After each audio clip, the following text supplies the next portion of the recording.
ప్రశాంతమైన ఉత్తరాంధ్ర హింస, కబ్జాలు, అశాంతి.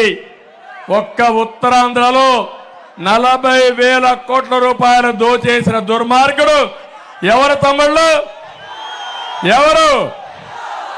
రిషికొండ ఆనకొండలాగా మింగేశారా లేదా అని మిమ్మల్ని అడుగుతున్నా.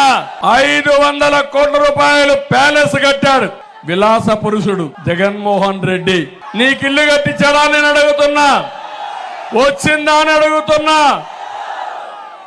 కొత్త ఊర్లే కడతా అన్నాడు, కట్టాడా? ఎంత ఇల్లది? అగ్గి పెట్టంత, అంతేనా? పడుకోడానికి అవకాశం ఉందా ఇంట్లో? కాళ్ళు దాపుకొని పడుకుంటారా మీరు ఆ ఇంట్లో? కట్టుకున్నాక ఏమయ్యారు మీరు? ఇప్పుడు అప్పుల పాలైపోయారా లేదా? ఇల్లు పూర్తయినాయా మీకు? ఇల్లు పూర్తి కాల, అప్పుల పాలైపోయారు. అవునా కదా తల్లి?